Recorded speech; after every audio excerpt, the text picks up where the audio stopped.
This is the Benchwarmers Trivia Podcast. We have assembled the world's finest sports and trivia dorks to prove once and for all that we are just as bad at this as we were at sports. Hello, everyone, and welcome to the Benchwarmers Trivia Podcast, sports trivia for those of us who rode the pine. I'm your host tonight, David, and today's game will be pitting the Benchwarmer team of Mason and Scott versus Benchwarmer Dan and newcomer and assistant coach for our Patreon team, Sam Collins. Welcome to the bench, Sam. Why don't you take a minute to let us know where you're from, what teams you root for, anything else you'd like to share? All right. Thanks, Dave. Originally from Philly area. I live in Atlanta now. Growing up, I was a big New York sports fan. Yankees, Jets, and sort of the Knicks. But the only reason I was a Knicks fan was I wanted a Nets jersey, and my mom bought the wrong jersey. I didn't want to make her feel bad, so I just rooted for the next 10 years of my life. But now, growing up in Philly, now I'm more just following the Eagles and the Sixers. Still a Yankees fan because I think that sort of, is more enjoyable, except for maybe the past 13 years. But besides that, it's been good. Awesome. I love the story about your mom. That's great. Okay, Dan, how are you doing tonight? And why don't you share your and Sam's team name? Somebody bought me a bunch of, Vikings, Twins, Gophers jerseys, and that's been fun. Did they hand them to you and say, enjoy these because they're not going to win any championships for 30 years? Nobody told, nobody told me. Yeah. When I first started. So I've been very upfront with my daughter since she started following sports. I said, listen, you're never going to have a winner. Right. It's going to come close a lot of times, but they're never going to win. And you're just going to have to get used to it because you don't get to have happiness if you're going to be a Minnesota sports fan. It builds character, Dan. Yeah, it does. It does. They may even leave you, it happens. I had a really long day today, so I'm looking forward to this show tonight, and then I get on and find out that my teammate says that the shirt that I'm wearing here was a Dallas Stars shirt, and I just about shot laser beams out of my eyes at him. But we're gonna be okay. We're gonna be okay, I think. Chemistry. Yeah, but so our team name tonight is taken from the fact that Sam has been a fan of some interesting college teams. He specifically mentioned two Ivy League schools, Penn and Princeton, which Princeton made me light up because I actually like Princeton a lot. Sorry about that, David. But one of the great plays out of Ivy League basketball is the Princeton backdoor. So we're going to be the Princeton backdoor. Yeah, I'm not a Princeton fan, but I like the team name and I like the play. So that's very cool. All right, Scott and Mason. I'm going to go to Mason first because I'm going to assume that Scott has the team name. Is that a fair assumption? I think so. Okay. I think so. How's it going? Yeah, I'm doing all right. I don't have anything insightful to say. I'm doing fine. No calculus war stories. That's what I always want to hear. I don't know why you're the only one that's actually interested. I know. I probably said. On this all podcast, right. We should move on. So, all right. I don't think I want to hear that. We'll talk later. Scott, team name? How you doing? Any of that stuff? We just lost 4 listeners just from that little exchange between you and Mason. So right. We got to get this. And it was everybody who was playing tonight is no longer playing. Is that what you're saying? Yeah, we got to get this back on track. I was a little worried. Get your bingo cards out.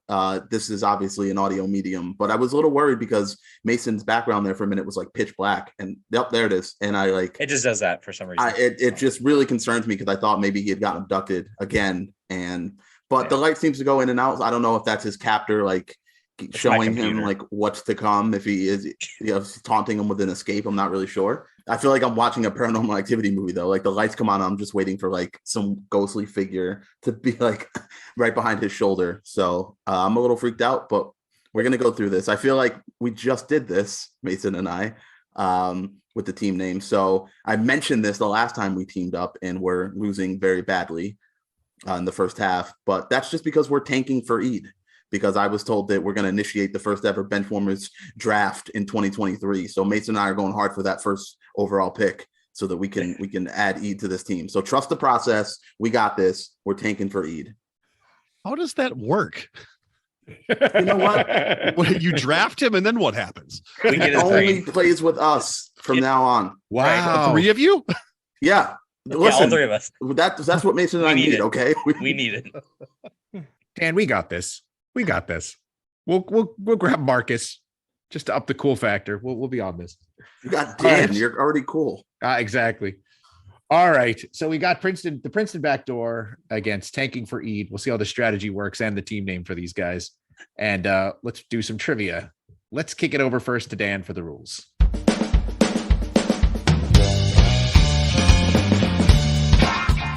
The game will consist of 4 quarters of play, each with different trivia style. The styles of quarters 1 through 3 will change from show to show, and I will explain them as we go along. Like any good sporting event, we will have a halftime show after the second quarter with entertainment questions. And in the fourth quarter, our teams will wager from their points accumulated to see who are today's clipboard captains, to be honored like the true benchwarmers they are. All right, let's get this game underway.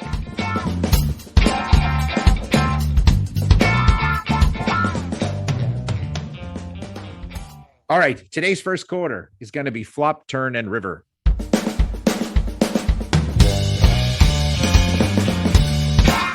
Flop, turn, and river. For this quarter, there will be 3 questions consisting of 5 clues. The first 3 clues will be given before the teams decide if they want to check in with their guests.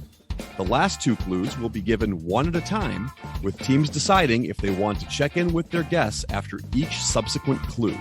If a correct answer is checked in after the first 3 clues, the team will receive 50 points. After the 4th clue, 30, and after the 5th clue, 20. Okay. Question number 1 of flop, turn, river. What school am I? Number 1, I was founded in 1834, though my original campus was more than 100 miles from where I am now. Number 2, I have not been terribly successful in sports, though I do own 3 field hockey national championships and 3 golf national championships in the last 50 years, as well as a tennis championship in 2018. And number 3, I have the lowest enrollment of any Power 5 conference school. Shout out to listener Tim Simplot for inspiring that last clue. Just because we're tanking for Eid doesn't mean we have to play like him and not read the questions. Right. Oh. Then it would be read for Eid. Yes. Actually, that sounds like it should be like a kid's charity. Those are We're going to check in. All right, the Princeton backdoor has checked in after the flop. So tanking for Eid, give you a little time to decide if you want another clue or if you want to answer also. Yeah, I mean, if we want full tank mode, then we're taking the next 2 clues. and then missing. Yeah, let's see if we can figure this out though. I tend to agree with you that this seems like maybe it's more Western based on the year. But the only thing I'm not thinking about, how many field hockey teams like west of the Mississippi are good? I don't know. I can't really think of 5. Well, all right. Well, that's the thing is, if they're not good in any other sports, maybe they just, happen to excel at field hockey and at tennis. I'm trying to think golf, because I mean, I can vaguely keep up with NCAA golf, but not enough to know who has 3. So if we do think it's Western, we're thinking Pac-12. So lowest enrollment of a Pac-12 school? Yeah. Like Oregon State? Like Wazoo? Like I don't think it's Wazoo. I think if it was Wazoo, Marcus would know about these championships and would be talking about them all the time. Yeah. I think, well, the other thing, 1834, it might not be that far west. That's what I'm worried about, because you're thinking the only reason I'm thinking that is just because of the time frame of like Western expansion. No, yeah, that makes sense. So if we're not thinking Pac-12, are we thinking Big 12? Probably not SEC. Yeah, doubtful. So but, I mean, it could be. Yeah, it's probably not Big 10. I mean, I don't know if I don't know if the time frame. So what so anyway, if this was Big 12, you'd think like Colorado? They're not in the Big 12 right now, at least. But right. Well, it doesn't. Oh, wait. Did it say current? Well, I guess the way it's You worded. said that, but it's lowest enrollment of any Power 5 schools. I mean, this is. All right, I'm going to need a decision. I don't think we're close to anything. Yeah, we'll take another clue. We're getting other. All right, the turn. My golf team has had 5 alumni go on to win majors and very nearly had a 6th as Cameron Young finished 1 stroke off the lead at the 2022 British Open. Yeah, I don't know where Cameron Young went. Do you know these guys? Okay. Is he one of those hotshot DeChambeau type guys? Didn't he go to Texas? Yeah, they certainly don't have the lowest enrollment, so it wouldn't be. Yeah, I'm well aware. Good golf schools. Yeah. I don't know where Cameron Young went to school. Okay. That doesn't help me. So no. This just supports the fact they're really good in golf. But correct. College golf. Jeez. Like I guess I barely keep up with it because LSU is usually pretty good at college golf. Not great, but they're usually like top 10-ish. Can you ever recall them like losing to a team led by Cameron Young? No, not that I remember. I don't know. That just doesn't help you. It does nothing for me. So no, it doesn't. It just cements the golf thing. But that I'm trying to think of smaller Power 5 schools that are good in golf, but nothing's really clicking. I don't think it's an SEC school. I mean, because there's a couple. No, I just don't think any of the SEC schools would have the lowest enrollment. Yeah. Okay, so if SEC doesn't work, we haven't talked about ACC. I'm trying to think if there's anybody there. Yeah, we haven't talked ACC. Like Wake Forest is, I think they're decent in golf, and they don't seem like they're a very big school. Time frame 1834. I've not been terribly successful in sports. Yeah, I mean, their basketball field hockey is good like for a little bit. Like a Carolina school wouldn't be bad at field hockey. That's a pretty big area. That area for field hockey. So, and Dan they did answer after the flop, and Dan's in so that maybe area. It isn't. So maybe, but I'm trying to think of alumni that went to Wake Forest. Tim Duncan. Golf. Oh, okay. Yeah, famed golfer. I'm sure he's done a lot of that since his retirement. Didn't Arnold Palmer go to Wake Forest? I think so. I think I remember that from a previous question. That's why I was trying to pull something. I remember there was a golfer. I mean, should we just do it? Do you want to take? I mean, the fifth clue is probably be like Tim Duncan played here, and that's the clue, and that's it. Right. Yeah. It's gonna be something. I say we just do it. Do it. Why not? Sure. I mean, yeah. Let's go for it. All right. We'll go Wake Forest. Okay, so tanking for Eid is going against their team name and checking in after the turn. So the Prince and Backdoor, what did you guys have? Go ahead, Sam. We both kind of came to it at the same time. So yeah, I was just thinking, lowest enrollment, so probably not a big state school. So probably not Big Ten, SEC, or Pac-12. I was originally thinking Vanderbilt, but I feel like they haven't always been that bad. And also, I mean, given that the person that their school was named after probably wasn't alive in 1834, that left like Wake Forest. And I think Dan and I messaged each other Wake at the same time. So we just felt it was a good sign and went with it.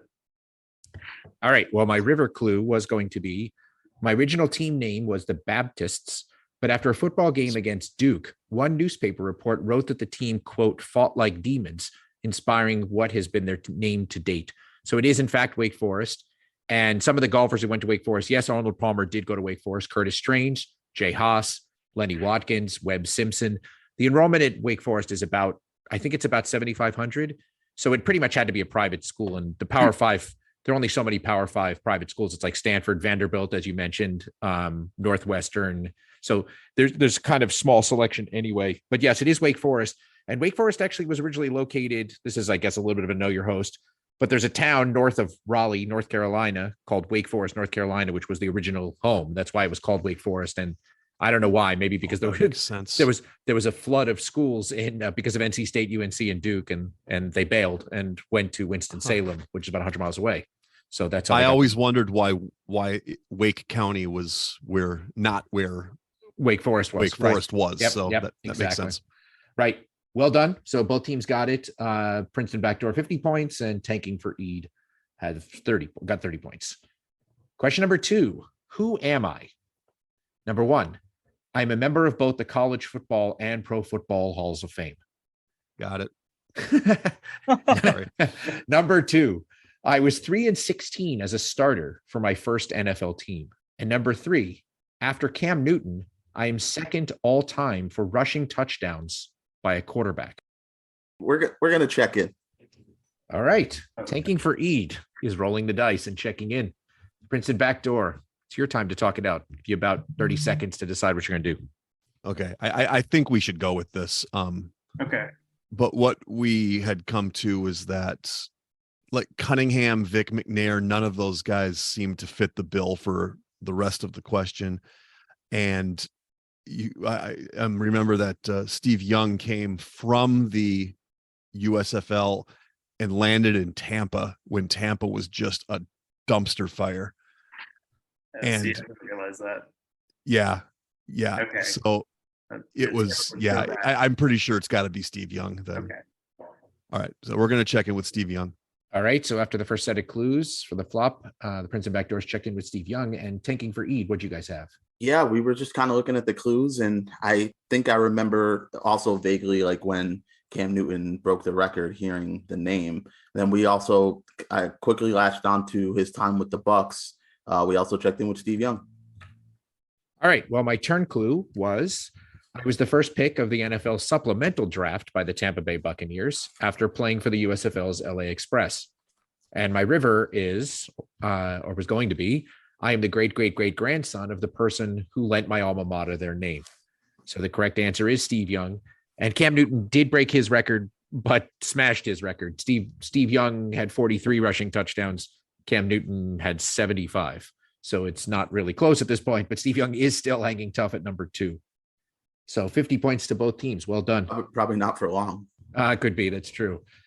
The way the game is going. I'm assuming Josh Allen's got to be. He's got to be up there, and Lamar's probably getting up there too.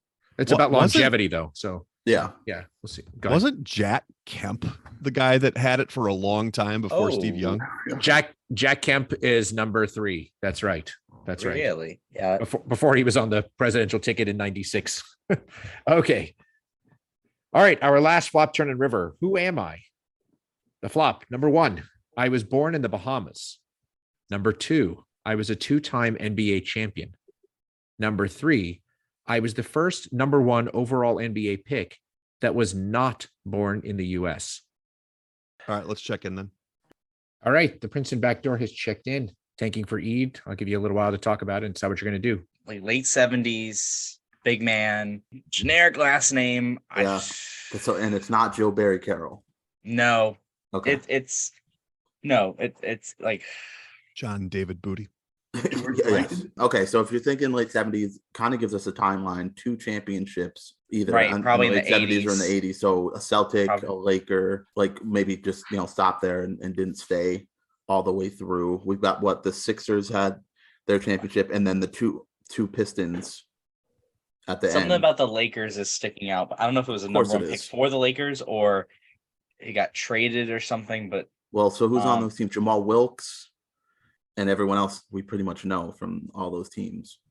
I'm trying to cycle through generic last names because once I hit it, I'm gonna get it. It's Jones, Johnson, Lewis, Williams, Smith, Harris, Davis, Phillips. This is riveting. Wait, that's like the Tigers infield of like the 1980s. Collins, Reynolds. Harold Reynolds was the number 1 pick, I'm sure. Yeah. Definitely not. All right, we probably need another clue, don't we? Mason. It doesn't seem like any of these generic. I feel bad for Mason because he knows who this is. He just can't quite Brown latch onto it. Well, Kwame Brown was the number 1 pick. I can versus David's University. Is that what we're going with? I can virtually guarantee they're going to get it by the river, but I'm not sure the turn is going to help them. But you want another clue? Yeah, man, this is painful. I have all the details. I can't pull who this is. All right. So, here's the turn. I was part of the last NBA team that had 4 overall number 1 picks on the roster at the same time. However, I was the only one of the 4 that did not win a championship in college, and I was the only one of the 4 that did not make the NBA Hall of Fame. On a team with a bunch of number 1 picks, is that still the Lakers then? Because James Worthy, Magic and Kareem. So it's the 4th guy. Great. The big man on that team that I can't think of his name. Right, because all three of those Yeah. won championships in college, right? Yeah, it's whoever this dude is that I can't. Why is this person notable? If they're a 2-time champion and they were just number 1 a overall backup. pick. Yeah, but there has to be something, like the river has to be something to give it away. I know. Oh my God, I got who it is. Oh my God. Yeah. Yeah, I'm a dummy. I figured out what the river is now. Mason. Yeah, I censored myself. I said dummy. It's Michael Thompson, Klay Thompson's dad. It definitely is. That would be the river. Yeah. I was going through generic last names and trying to connect it, and that I finally saw who it was. I should have said Thomas when I was saying generic names. Yeah, if you'd have said Thomas, I probably would have got there. But yeah, it's Michael Thompson. That's frustrating. All right. And that fits everything else for it. So Yes, yeah, it does. we're gonna check it with that. Okay. All right. Princeton backdoor. What do you guys have? Minnesota Gophers legend. Oh my God. Too much Minnesota. Michael Thompson. Yes, in fact, right. His number 43 has been retired by the Minnesota Golden Gophers. The river was, in fact, my son has won 4 NBA championships as one of the Splash Brothers. Del Curry. It was Del Curry. It was Del Curry all along, and he would have gotten away with it if it weren't for those meddling kids. All right. Well done. It is Michael Thompson. And yes, he was on the Mason. You had the whole thing. I don't even know why I'm bothering to give any flavor at all. But yes, it was Worthy, Kareem, and Magic, all of whom won championships and all of whom were all-time greats. So there you go. Well done. Well done. I'm glad you at least pulled it before the end there. Where was he drafted? Where did he go? Number 1 overall to the Blazers. Okay. Right after the Blazers won a championship. And then he was there for, I don't know, 5-6 years until he found his way to the Lakers. Was he, like 77, 78? Something like that. I think so. Well, they won the championship in 77. So he might have been right after 78 because Barry Carroll's 79, I think. It was 78. Joe Barry Carroll had to have been earlier than that because Joe Barry Carroll was 74. Yeah, Joe Barry Carroll was part of that trade where the Celtics ended up with both McHale and Parrish, and the Warriors ended up with a limp Joe Barry Carroll. So anyway, all right. So after the first quarter, we have scores at the Princeton back door with 150 points and tanking for Eid, holding tough at 110. We're hanging tough. Thank you. Yeah, well, and you can now refer to us as Jordan and Jonathan Knight. Okay. Come on, everybody, if you want to take a chance. Nice. Wow. Get on the floor and do the new kids dance. You can't see, but I'm actually ain't even at halftime yet. It's an audio medium, but I'm doing the dance. We wanted to let you know that we are on Patreon if you'd be interested in supporting us financially. Your contributions will be used to help us cover the costs that it takes to bring you the high-quality sports trivia you have come to expect from us. There's also some great perks that come with the Patreon membership to the Benchwarmers Trivia Podcast, including bonus episodes and Benchwarmers swag. You can find us at patreon.com/benchwarmerstp. Thanks. Today's second quarter, surprise to no one, will be the missing link. The missing link. This quarter will consist of 5 questions with theme-linked answers.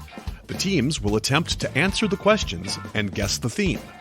Each question is worth 20 points. If a team checks in first via chat to the host with the correct theme before the 5th question, they will earn 100 points. The other team can still earn 50 points with the correct theme guess. If neither team has checked in with the correct theme before the 5th question, each team can earn 50 points with the correct answer to the theme after the 5th question. All right. Question number 1 of our missing link. Located in Harrisonburg, Virginia, what university is the alma mater of 5-time Super Bowl winner Charles Haley and 0-time Super Bowl winner wide right Scott Norwood? We'll check it. All right. Tanking for Eid has checked in. The Princeton backdoor, you guys can talk it out. A couple months ago, I did a game where everything went from the West Coast all the way over to the East Coast, geographically all the way across. And a couple of the Virginia schools came up in conversation. and Harrisonburg came up and James Madison came up, and I'm pretty sure that those two went together. Yeah. You I good mean, with that? yeah. I've driven through 81 a lot coming from Atlanta up to Pennsylvania, and you see like the massive purple stadium from the highway.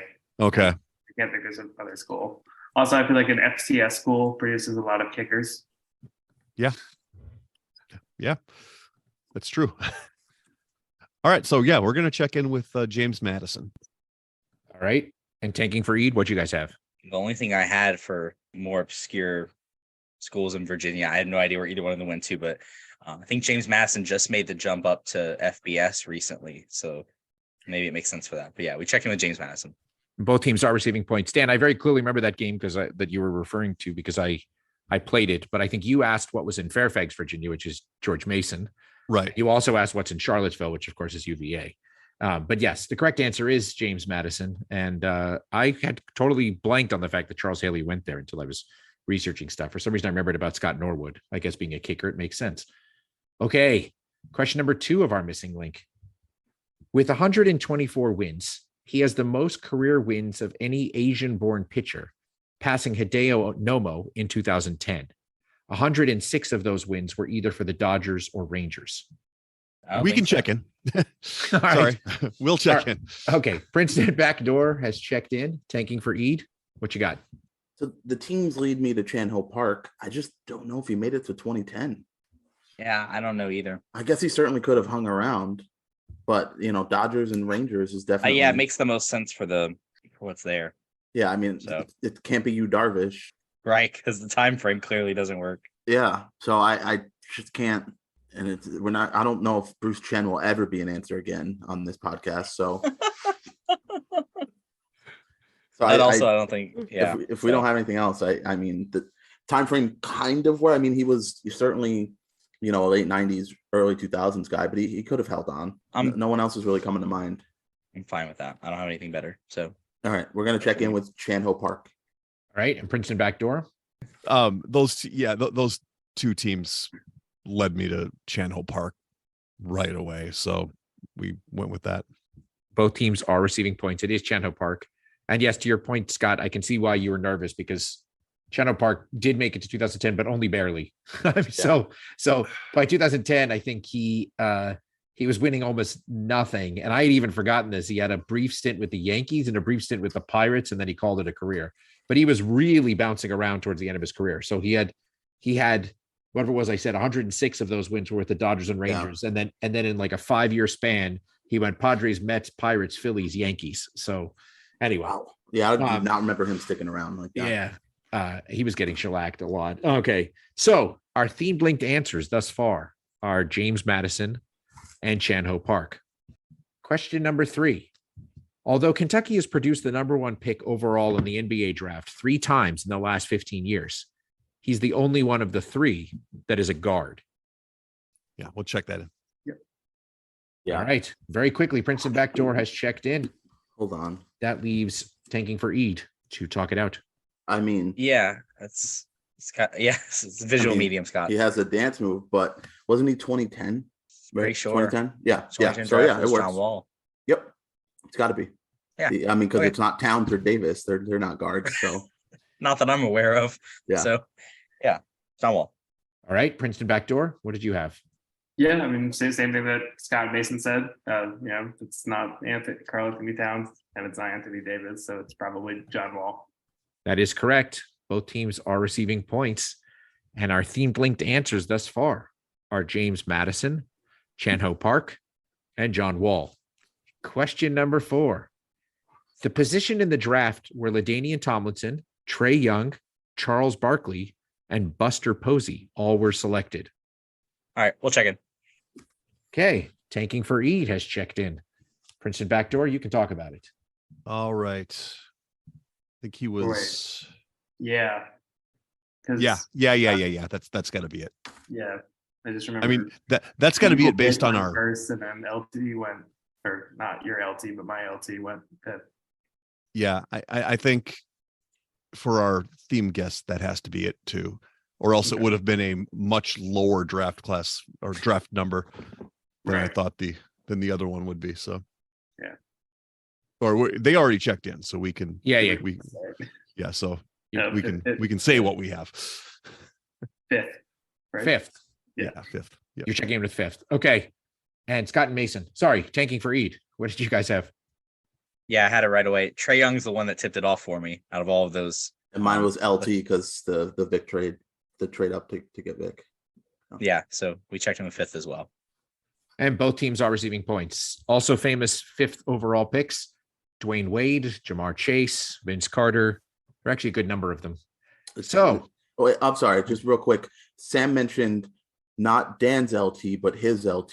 I'm wondering if we all get an LT, and if so, I got dibs on Lane Taylor, the offensive lineman. I'm assuming because I can't think of anyone else on the fly. Not Lawrence Taylor.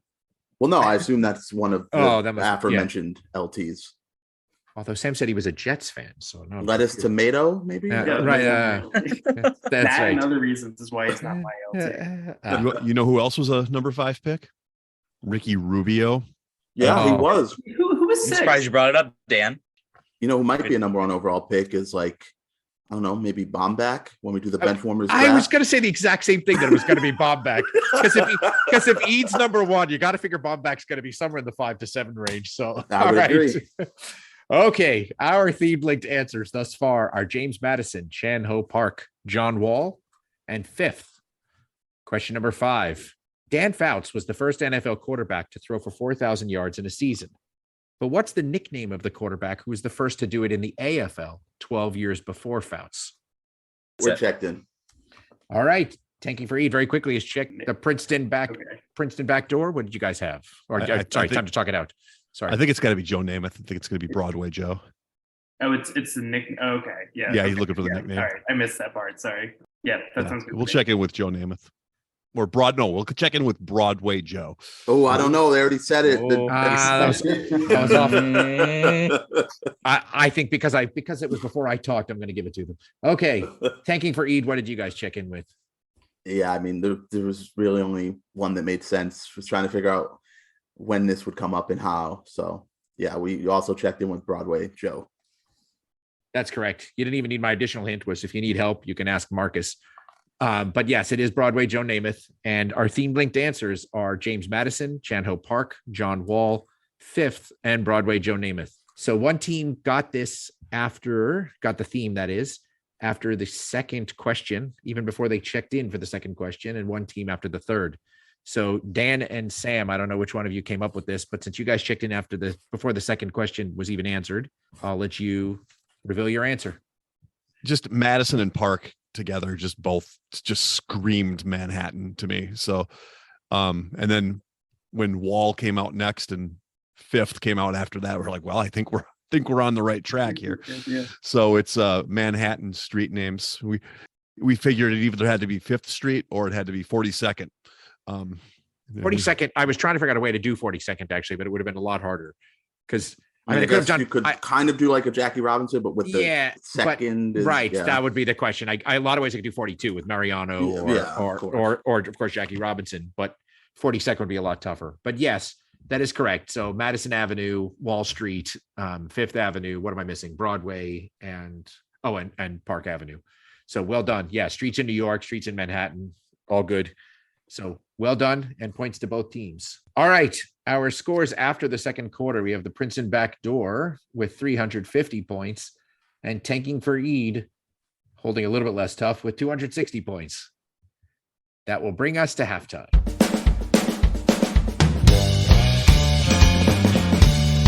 It is now time for the halftime show. There will be 3 entertainment questions pertaining to sports, with each question worth 25 points. To honor Scott here, I did a pre and post game halftime. Oh, no. Is one not a pre-post game? No, they're all legitimate pre and post games. So they're all pre and post game style. So each of these, so one of them is a legitimate real sports person with a sports clue, and the other one is something sports entertainment related or something halftime related, let's say. Okay. Sports entertainment, you say? Oh, wait a minute. No, not that kind. I wish I. Nope. Sorry. Oh, damn it. Question number 1: the most recent 2,000-yard NFL rusher and 12-year-old who could once hit 100-mile-an-hour on the gun, but when he needed it most, relied on the floater to get a critical out. Or checked in. Yeah. All right, fair enough. Tanking for Eid has checked in. The Princeton backdoor. You guys can talk it out. Dude, what a good sport. All right, it's what's the kid's name? It's from Rookie of the Henry Year. Rowengartner or something like that. Yeah, Henry. Is that right? So Derrick Henry. Is that right? The last name for the kid? Yeah, it's wrong. It's yes. Checking with Derrick Henry Rowengartner. Okay. And tanking for Eid, what you guys have? Rosenberger. I was disappointed that Sam got the name right the first time around. I was hoping he would go through some of the wrong ones, but yeah, obviously Derrick Henry Rowan Gardner. Now I'm wondering if Mason has any idea what we're talking about. No, when I checked in, he was like, "Oh, cool." I had Derrick Henry, and then Scott just checked in before I could okay. type it, so that's fine. Got it. Well I done. don't know, whatever. All right. Well, that's points all around. Question number 2 of our halftime. Hall of Famer who shared the Pistons. Sorry, say that again. The Pistons. The Pistons. Yes. Pistons? Pit stains. Share Pistons. Kyle Pitts? What? Sorry, it happens every once in a while. Why did we share the pit stains? Shoot, now I have Sometimes to- when you're in the locker room and they're close together, listen, things happen. It's a Let's bonding try- moment. All right. Question number 2. Hall of Famer who shared the Pistons backcourt with Isaiah Thomas and later Grant Hill, and character given life in She's Gotta Have It before appearing in several Michael Jordan Nike commercials. We'll check in. All right. The Princeton backdoor has checked in. Tanking for Eid. Time to talk it out. You know, it has to be Joe Dumars. Right. What is the second part even talking about? I don't know. Before She's Gotta being in Have It. several Michael Jordan Nike commercials. So it's a character given life, and She's Gotta Have It. What is She's Gotta Have It about? I've never heard of that. I have not seen it. It might be Spike Lee. Might be a Spike Lee joint. So I'm assuming it's a basketball movie, maybe, if it's in a Michael Jordan commercial. This is some kind of... I don't think it has to be necessarily, but it could. I'm guessing it's Could just be. something that was really popular pop culture wise. character.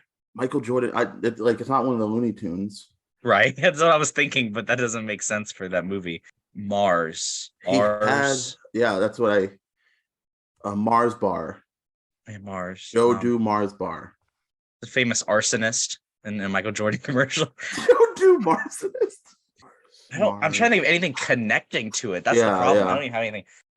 I don't know. This has to be Joe Dumars. Right. It has to be. I mean, Right, because Lindsey Hunter wasn't there with Isaiah. Well, I'm just trying to think of other people that were in those backcourts. And a Hall of Famer. It's a Hall of Famer. It's gotta be. Oh, Joe well then, Dumars. yes, never mind. It's definitely not Lindsey Hunter. Lindsey Hunter was not that I'm aware of. That would be a better thing for pre and post game, but I'm trying to think of Michael Jordan Nike commercials and nothing's. I mean, there's like 1,000 of them. I can think of. Right. He had a lot that would have like celebrities in them and like celebrity cameos, but this is a character. This is a It's character, not even right. a person. I can't. But it's a character that has R's or Mars in it. Right. Mars Attacks. That was a Marzipan. Mars Capone. Maybe he was baking in one of them. I don't know what this is. We're gonna check in with not Lindsey Hunter. That's it. All right. Princeton backdoor. Maybe Dan. Please take them out of their misery. So do you remember this guy, Sam? Have you seen I him remember. before? I remember, like, back in the '90s, this was a thing. Sort of retrospects. Yeah. He was this. It was played by Spike Lee. Incidentally, he is. There's a new She's Gotta Have It Netflix show that's coming out, and Anthony Ramos is playing him in this from Hamilton. He's the just like this little guy, really. That was he always wore a Brooklyn hat with the brim up with Brooklyn written across the side. His name was Mars Blackman, so it was Joe Dumars Blackman. Oh man, these commercials were so big when Jordan was just coming on the scene in the pros, and they started running Nike commercials. And he would always say, like, "Do you know how he has those up. So whatever. Do you know? That was the Mars Blackman thing. Yes, It is Joe Dumars Blackman, and that's definitely an age thing. I apologize. I was going to say, did you say when Jordan was just coming up? No, but when he was huge. Okay. When he was, He was, but it was before he had won championships. So it must have been in the 85, probably 86, late 80s. 85, 86, 87, probably. So was before Mason and I were born. Yes, for sure. Oh, no doubt. No doubt. Yes. Cool. I don't feel so bad, Mason. Okay. Yeah, all pop right. culture before then. Yeah, no, not even gonna happen. All right, we'll try this one on. It's a little more recent, maybe. Okay, question number 3 of our halftime. Though many of his Space Jam teammates had been featured before, LeBron James was the first professional athlete to have his likeness featured on this candy accessory. And in 2022, this rookie Braves pitcher became the first pitcher in MLB history to have more than 200 strikeouts and allow fewer than 100 hits in the same season. I got it, Mason. You got it. We're I screwed with the second half, but sure. Okay. We're checked in. All right. That's dumb. Okay. Tanking for Eid has checked in. The Princeton backdoor. You may now talk about it. So Spencer Strider was a rookie with the Braves, and then So it's it's a Pez Yeah. dispenser then, right? Okay. Yeah, Pez the Spencer Strider. That's great.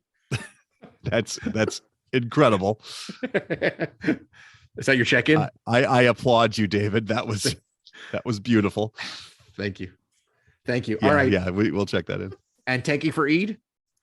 Before you even finish the question, I was like, Pez dispenser, candy accessory. I was like, there aren't many of those in general. So I was like, Pez dispenser, no way. And then you went to the Braves part and it fit. I'm going to speak for myself and Eid when I say if we're bringing candy into halftime, that's awesome.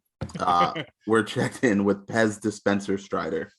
So I have a few things to say about this one. So one of them is that I found it amazing when I saw this stat that Spencer Strider is the first pitcher in history, and he did it as a rookie, to have 200 strikeouts in a season and allow fewer than 100 hits. I mean, you should pause and think about that, but that's an incredible stat to give up fewer than 100 hits over the course of what was most of a full season as a starter. So I was pretty amazed by that.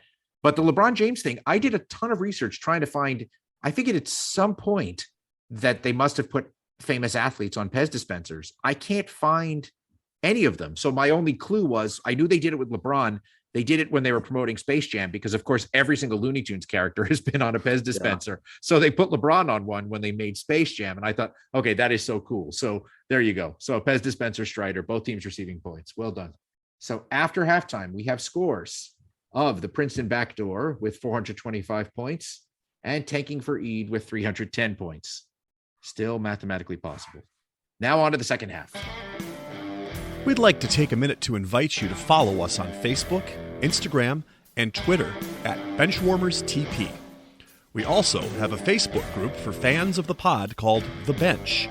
Join us there to comment on the latest episodes and share cool sports facts and trivia. If you'd be willing to rate and review us on iTunes or Stitcher, we'd greatly appreciate the support so that other people may find this podcast. Thanks. And today's third quarter is going to be Lucky 7.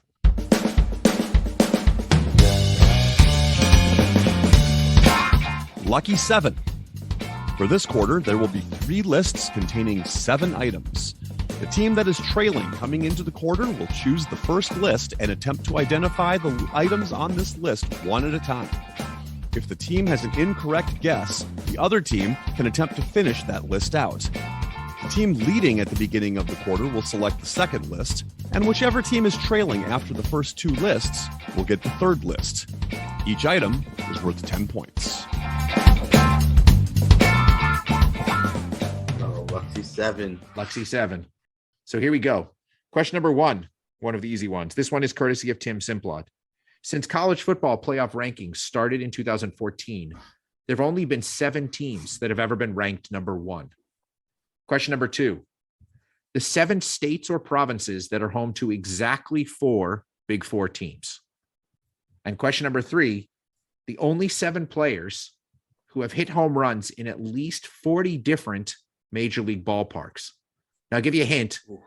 Obviously, this happened when a lot of parks were being turned over. So all 7 of these guys were active in the year 2000.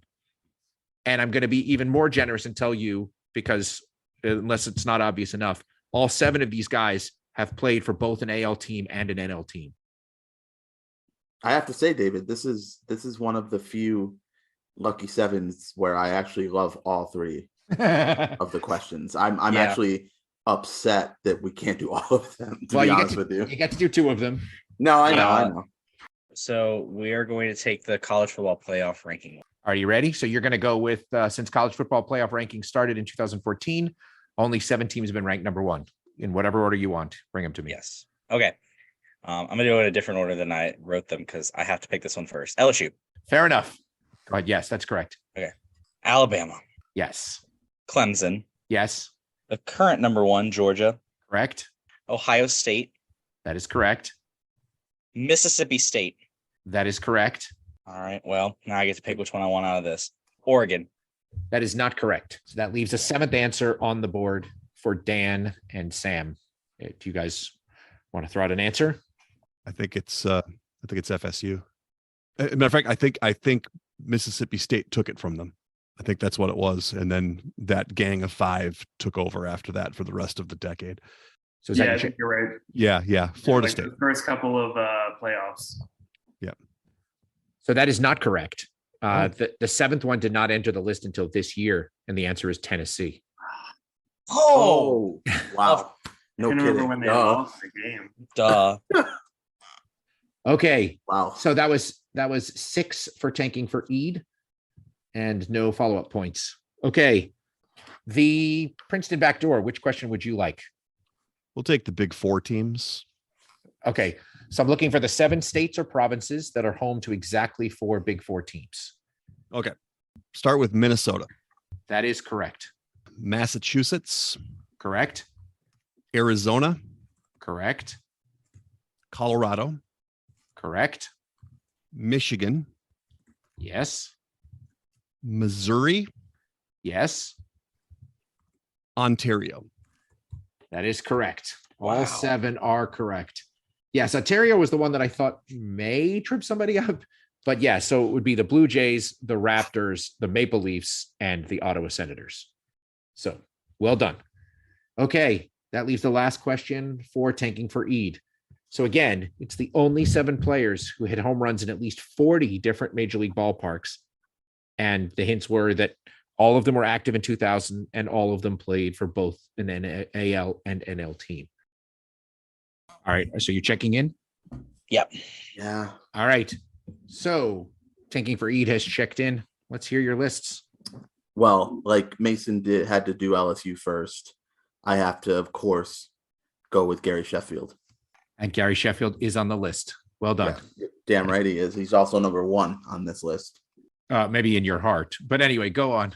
Well, he's homered in the most stadiums. I'm pretty sure that's still accurate. We'll talk when it's over. Of all Keep time. going. Number 2, we're going to go with, I guess his name's George, but we're going to call him Ken Griffey Jr. That is correct. Now I get worried. Those were the 2 I felt really, really confident about. Well, you had right to. We're going to say Sammy Sosa. Sammy Sosa. That is correct. All right, Scott. I told you make the call here. I know. I was fine with those 3. You pick what you want. This one is just throwing a weird flyer just based on longevity. We're going to say Adrian Beltre. Adrian Beltre is on the list. Well done, you two. Doing All right, well. Scott. Keep going. Go to the next one then if you want to. Fred McGriff. Fred McGriff is correct. That's All right, 5. Scott. I didn't think All we'd get this Yes. far. All right, Scott. All Yeah. right, go. I'm good. We're good. Pick what you want. Ride the hot hand now. Yes. This is go, where Scott. we were kind of like just throw something out. So Manny Ramirez. Manny Ramirez is not correct. Okay. Put me out of my misery. That was Hey, that's so fine. We hard. got 5, Scott. We got 5, Scott. I'll take it. All right. And so we go to the Princeton back door. There are 2 spots available. Okay. So- Pujols is a tough. Yeah. Ugh, I mean, he was hitting like 40 home runs from like his rookie year though, all the way until right. maybe he didn't hit it up in the AL though. That's what I'm thinking is that he Yeah. probably didn't see all of the. Actually, he probably didn't see all of the new NL parks until just the end of his career. I was gonna say, did you not see that resurgence this past Yeah, I season? mean, he Yeah. hit the NHL, yeah. Yeah, I mean, I think that's sort of like because we had one other Maybe Barry Bonds, or was that already said? No, Bonds wasn't said, but his majority of his home runs were all National League. He also because he was American League. That would make it harder for him to. By majority, I mean all of them. Right. So the name that I brought up he just played forever. I don't think he had a whole lot of pop, but he played forever, and that was Ellis Burks. Oh, I remember when I did Dale Ellis Burks on this podcast, and I got crucified for it. Who's Ellis Burks? Oh, he played for everybody. He played for everybody. In your time, Sam, he was a Colorado Rocky when they had every power hitter you could possibly think of in the mid-90s. He had a stint there. Was he one of the power hitters? Yes, him, Galarraga, and Bichette. I think I'd rather have him over Pujols if possible. I mean, if we could. Yeah. All right. Well, let's do that though. Let's do Ellis Burks. I thought Barry Bonds played in the AL, so Ellis Burks is correct. Nice. Okay. I wouldn't have thought him. Nope. After that, though, I don't have.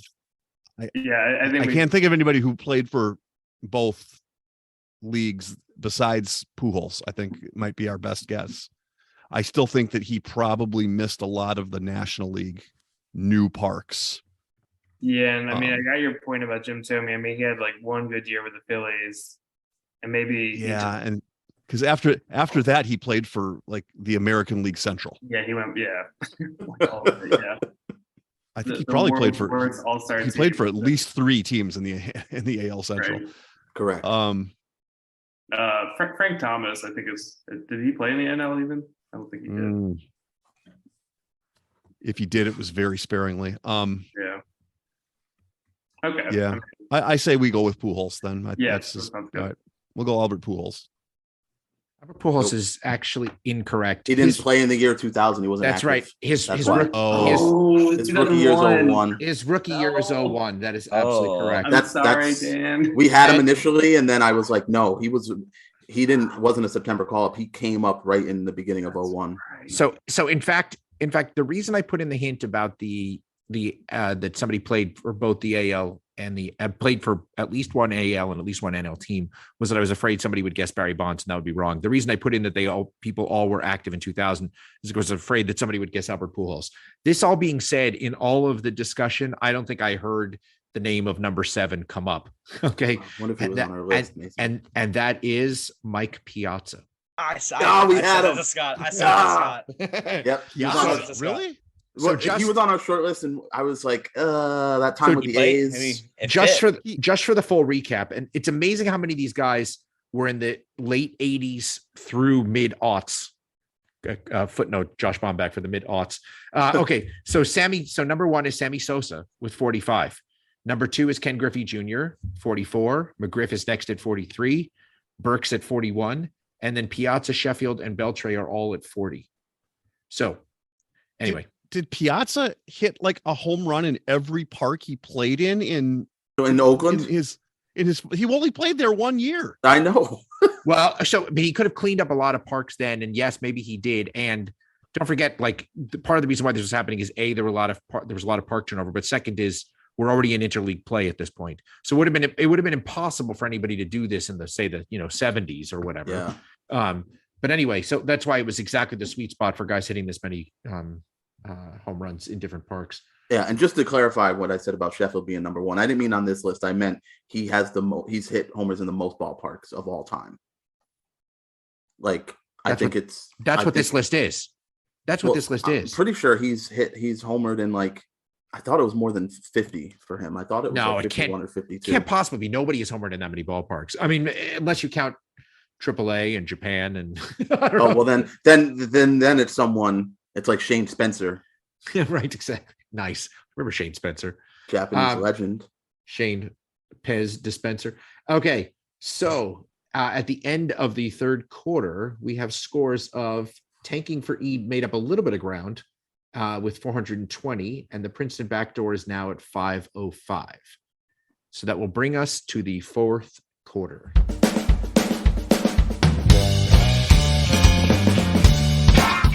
fourth quarter, known as Put Your Fours Up.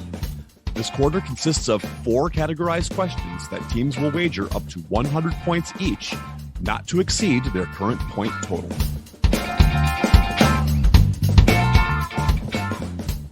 Today's categories for the fourth quarter are as follows. Question 1, my father's house, which is in reference to baseball, Major League Baseball. Question 2, born in the USA, which is in reference to the Winter Olympics. Question number 3, I'm on fire, which is in reference to the NBA. And question 4, born to run, which is an NFL running back question. It is now time for the teams to place their wagers. Now that the wagers are in, on to the questions. Question number 1, my father's house, Major League Baseball. He is the only player since Jackie Robinson to lead the National League in batting average and steals in the same season. And his dad was the only pitcher in history to reach 100 career wins, 100 career holds, and 100 career saves. We not had a David question until this. There it is. No, Mason, I'm pretty sure I got it. Really? Okay. I'm pretty sure it's this. Great question, though, David. Thank you. Great David question.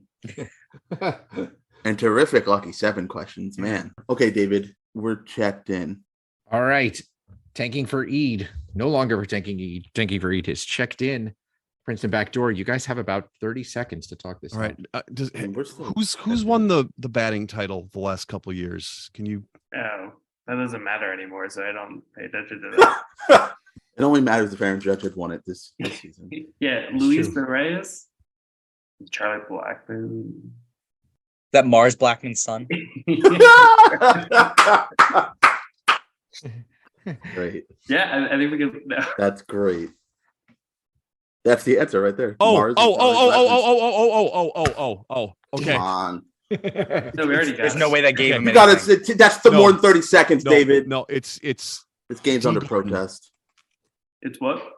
D. Gordon and Flash Gordon. Yeah, that's it. All right. Is that a check? Is that a check-in? Yes, that's a check-in. All right. Scott, Mason, what you got? This is why you don't let him talk it out. See, Yeah. David, please don't ever rush me into checking in again. We gave him too much time. on this 30 question. seconds is You too get much 30 time. seconds is too much. It's like if you're 5. up by, it's like up by 7 in an NBA game. 30 seconds is way too much time to give the other team. Only up by 7. I had this right away, like right when you finished reading the question. Yeah, it's Tom Gordon and D Gordon. And the one you want for this is D Gordon or D Strange Gordon or D Gordon Strange or whatever the hell he's calling himself now. But yeah, we're checking in with D Gordon for 100 points. And I don't remember if you said Princeton Backdoor, how many points did you say? I didn't say 83.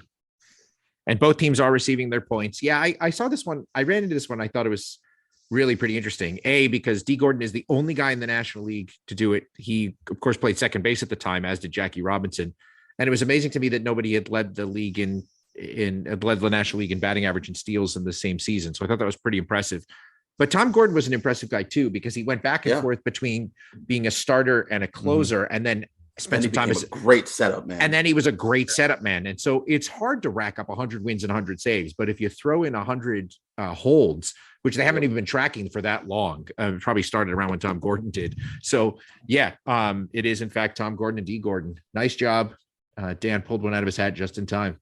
I think LaTroy Hawkins has 100 holds in his career. Could be, but there's no way he has for too much Minnesota. Right, but there's no way. No, I know. No way has He have 100 saves. Yeah, it's just you never think of like, hey, who has 100 holds? That's right. In their career, you know. Eddie Guardado, probably.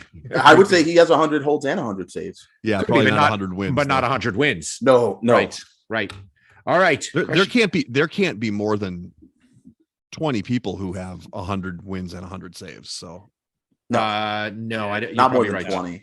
No. Yeah, I can name a few. Certainly, like Eckersley, Fingers, Smoltz, Gossage. Gossage.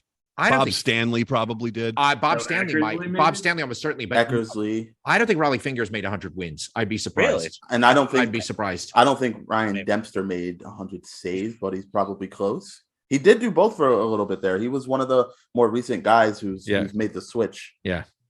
Question number 2, born in the USA. During the 2018 Winter Olympics, John Schuster led a U.S. team with long shot odds to win a gold medal. Their win was given this special name riffing on another long shot U.S. team from a different sport that won gold 38 years prior. We can check in. All right, Princeton Backdoor has checked in, tanking for Eid. Let's hear you guys talk this out. The only way for us to get there, Mason, is it seems like you kind of have something. Yeah, I'm going trying to on remember what there. sport it is. And that brain by you. Well, we don't. Do we need the sport? I think we just need the name.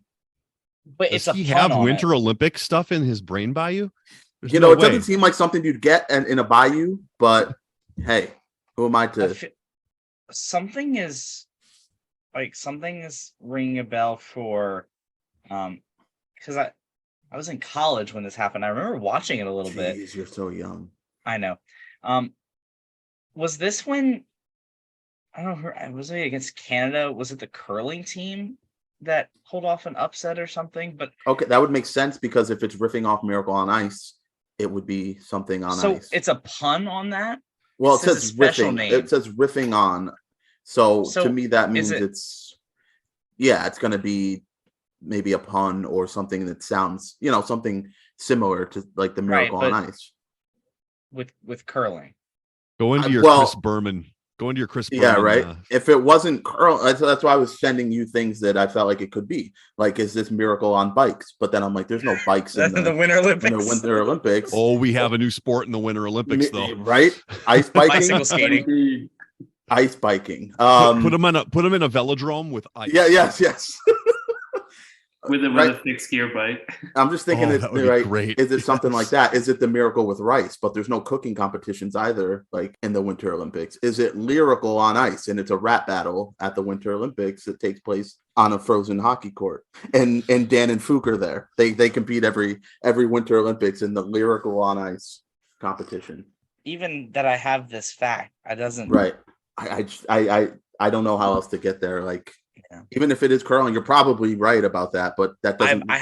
Yeah, I don't know who John Schuster is, but that idea of like a long shot Sure. thing. That one was given this special name. When So- D20 pulled the answer out of nowhere, it was the A miracle with on dice. Miracle on Dice. Yeah, So- I don't have anything else except for what's puns that are incorrect. what's a curling pun that has to rhyme with either miracle or ice? What if it's curling your hair and it's lice? The Miracle on Lice. Oh, You asked and I gave. Okay. yes, okay. The miracle will suffice. Yeah. Maybe it's a satire. It's satirical on ice. Yeah, Maybe it's something like that. maybe the miracle happened twice or thrice. It could be. What if it is Miracle on Twice? Because this is the second time there was a long shot. I don't know. Can't be right. Be funny. Right, that's Dan don't have a he chance to win said this think anyway, about so. your Bermanisms, but I don't. well. I just said that What- because what- I know that Mason loves Well, the Bermanisms. Well, yes. And the curling stone is going back. Yeah.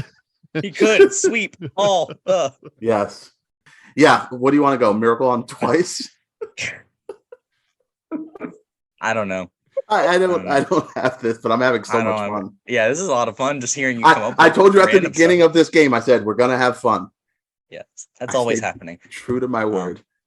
I don't know. I don't know Sure. what's wrong with David. Is he okay? I think he's broken by us having this conversation. No, Yeah, I don't know. I think I'm gonna just hate. You're not gonna get it now, and I'm gonna be killing We myself. weren't gonna to get it reveal. then. Well, okay, Sorry, but so okay, Mason, so are we Mason is go going to be with- shooting daggers all across Zoom very soon. here. Oh boy. Okay. So, all right, are All you right. guys? All right, ready? so let's Miracle on Twice. Time is up. I need an answer. sure. I don't know. We're gonna The miracle that check- happened twice. It happened twice. I don't know. We're gonna say Miracle on Twice for 100 points. All right. Not. Like I said, daggers coming. If you thought the Chris Berman thing was hurting you, all right, go ahead, Dan. Yeah, Mason's gonna hate this. Yeah, He's he gonna sure is. hate Oh boy. this. Oh no. There's no rhyming on ice. It was all on ice because it was the it was had- curling. You had the sport. So and it was on ice, and it was not quite a miracle, but it was a miracle on ice. Well, that's dumb. That's You were- the For dumbest 50 thing I've ever. points. You That were is the so dumbest thing I've close. ever heard. You guys Okay. almost like accidentally said it. So Yeah, many yeah. times. Oh. All right. So you guys, Prince of Backdoor, that was for 50 points. Mirror Curl on ice. 50 points. That's dumb. It is, in fact, the Mirror Curl on ice. You guys had the right sport so quickly. Oh, I apologize. Yeah, because I remember, I think I watched this. If I remember correctly, I watched this happen, but All right. I was never going to get that. That's so Just so good. you know, even it just sounds like you have a bad accent when you're saying it. Could Yes, correct. Okay. All right. Well, I won't talk scores now, but Ooh. Yeah, question- it's all but question- over. question 3, I'm on fire. This is an NBA question, and it's before 3 of the people on this recording were born. So the highest scoring game in NBA history was December 13th, 1983, when the Nuggets beat the Pistons in 3 overtimes, 186-184. In that game, both teams had 2 players who scored at least 40 points. I want you to name 3 of the 4 players who scored 40 in that game. Hint, all 4 were longtime NBA players and all scored at least 12,000 points in their career. So it's not like these guys are flashes in the pan. Okay. We'll check in. All right. Princeton Backdoors checked in. Tanking for Eid. I'll give you about another 45 seconds. Okay. First thing I need to just clarify, Mason, with the Pistons, it's not Lindsey Hunter for this one. Not Joe Dumars either. No, this is not Joe that Blackman guy. Mars No. Blackman. Yes, that. Charlie Blackman. It's not him either. His Or dad. it's not Rolando Blackman either, even though it could have Or been Justin. in this time frame. Yeah, I think this is so Nuggets Pistons. I think Alex English has to be one of them. I Isaiah Thomas. think Isaiah Thomas has to be one has of to them. be. And then I think you're right with Mason says there was a small forward on the Nuggets with a weird name. And I was like, you mean Kiki Vandeweghe? I knew it was something weird. I couldn't tell you what it was. I knew it was a small forward. I like Yeah. those. I like that better than I like those 3 better than other guys that may or may not have been on those teams. There's not. Right. I can't, I don't know much about early 1980s Denver Nuggets. So Yeah, and I mentioned Fat Lever, but I don't think he would have got to 40, and I don't even know if he was there at that. so let's go. We'll go English, Thomas, and Vandeweghe. Yep. For 100 points checked in. And Princeton Backdoor, go ahead. Yeah, I was thinking of 3 Nuggets off the top: English, Vanagway, mostly because of his name, and David Thompson. Dan was alive, so he reminded me that David Thompson wasn't on that team. So we went with English and Vanagway, and then I was wrong with Pujols earlier, but I think Thomas was playing during '83, so we went with Thomas for the third one. For 100. Okay, for 100 100. points. So both teams checked in with Isaiah Thomas, Kiki Vandeweghe, and Alex English, and both teams are receiving points. And you got the quote unquote obvious 3. I think the 4th one, the most obscure, I guess, was a longtime player named John Long, who was the other guy for Long Detroit. time player. No, sorry, that was an accident. He was a miracle on ice. Yes. So yes, Kiki Vandeweghe. I think no, David. He was not a miracle on ice. You'd say he was a long shot very nice. at that point. Girl. If I remember right, so whoever said they could remember the Nuggets in the 80s, they were a team that just used to run up the scores anyway. They played no defense. Yeah. And then at one point they traded Kiki Vandeweghe actually to the Blazers, and that's when they got Fat Lever, and when he was a triple double machine. Yes. Anyway, yes. So both teams receiving points. I actually went to look up how many players in NBA history have scored at least 12,000 points. The answer is 267, because I was just curious how exclusive that club really is. But that's, relative, Not very exclusive. Yeah. Not very exclusive, but not short timers either. All right. Question 4, our final question of the evening, Born to Run. In 1995, who became the first NFL running back with 100 receptions in a season? It didn't really help. His team still ended up with the worst record in the NFC.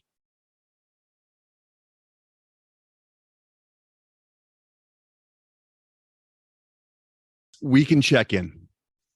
All right. For the final time tonight, the Princeton Backdoor has checked in.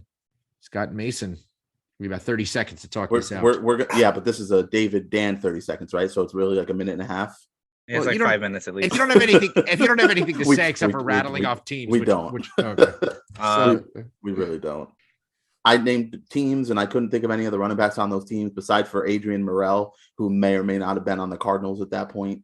I've never heard of that person in my life. So if that's anything that remotely, And I don't even means think it would anything. be him, because even if he was there, I feel like he would have been like a rookie, and I doubt a rookie was. in 100 receptions, that's Yeah, I really doubt that was happening. So I don't have anything here. Do you want to just say Yeah. Ricky Waters because he was a running back during the time that played in the NFC? Sure. I don't know. I have nothing else. Nope. All right, we're gonna check in with Ricky Waters for 100 points. All right, and the Princeton backdoor. What did you guys have? Okay, so Yeah. buckle in.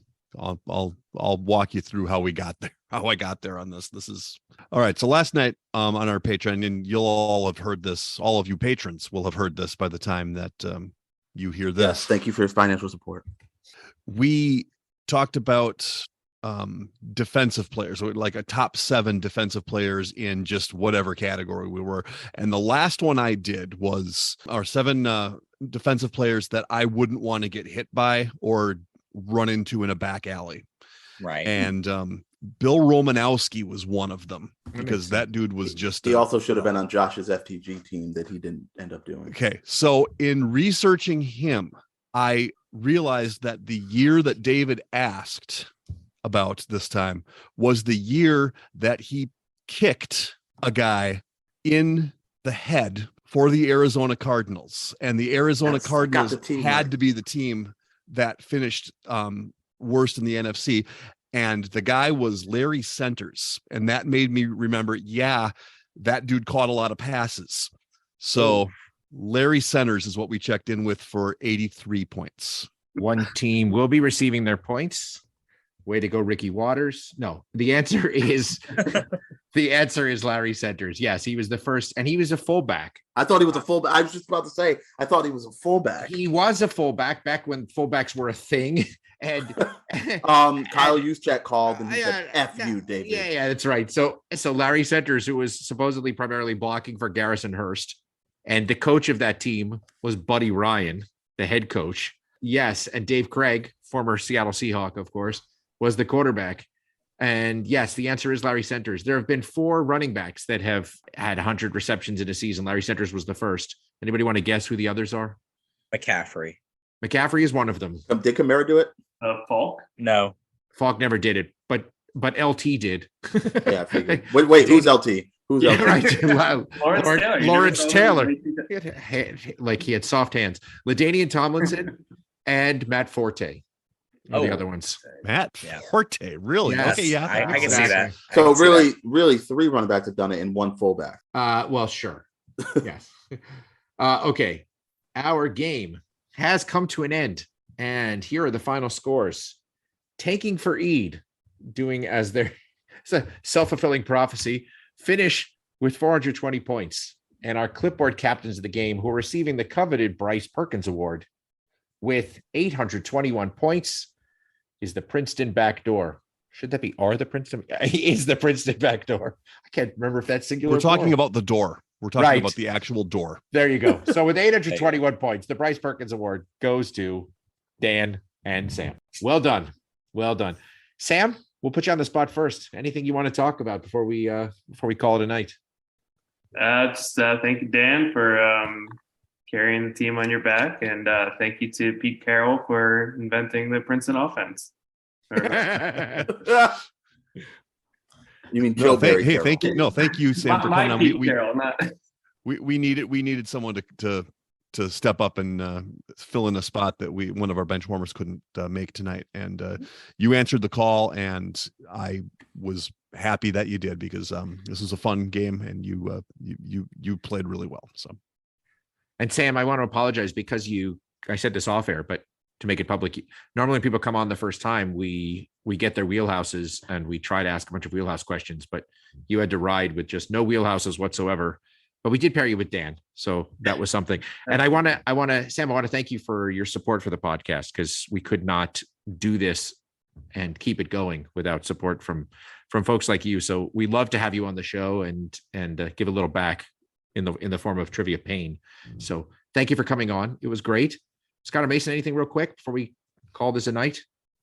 Don't feel obligated. You can go if you have anything. No, I demand that Sam comes back on and gets wheelhouse questions in his next game. And I want to be in that game because I like his wheelhouse and I feel like I'll do well. So that needs to happen first and foremost.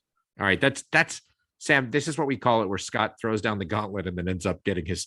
I'm not throwing down any gauntlet. I'm trying to acquiesce our guest who did not get a fair shake like all of our other first-time guests. That's all I'm doing here. All fair. All fair. I said this during the game, David, but this was a lot of fun. This was the most fun I've had recording in a while here. Just some of the questions just led us down rabbit holes of athletes and things that I haven't thought of in such a long time, and just a lot of fun here. So I really enjoyed this one. You get a lot of crap from us for your games, and you'll continue to get a lot of crap from us for your games. That's not going away anytime soon, of course, but this was particularly just a lot of fun for me, for whatever reason. I don't know if the questions just hit a certain way, but I really enjoyed this one. Mason, like I said, it was going to be fun. That if nothing else, we're consistent in that we don't win and we have a good time. So we really are kind of like the 2013 Philadelphia 76ers, just trusting the process. But yeah, Sam, echoing what everyone else said, thank you for coming on in a pinch and helping us out. Really cool to meet you. It's always, we love our returning guests, but we also really, really like when we can get some new people and some fresh blood in here to just mix it up a little bit. As much as we love our returning guests, Trevor, we really like to get new people in here. So that was Scott's closing toast. So we're going to raise a Miracle on Ice to Scott and to Sam and all of our guests, all of our patrons. So thank you, everybody. Thank you for listening to the Benchwarmer Trivia Podcast. And until next time, we'll keep the bench warm. That ball hit high and deep. Stretch. Get on back there. They look up. You can put it on the board. Yes. Into deep left center for Mitchell, and we'll see you tomorrow night. That great music you're listening to is by Justin Nozick. Thanks to him for producing that music for us. You've been listening to the Benchwarmers Trivia Podcast. Make sure to check us out on all of our social media. We are at Benchwarmers TP. Mason, that 96 draft was Eddie George, of course, but I wasn't going to answer. No. They took Simeon Rice. I was going to say, that's a good pick. He didn't last there long, but that was a good pick. The Miracle on Simeon Rice?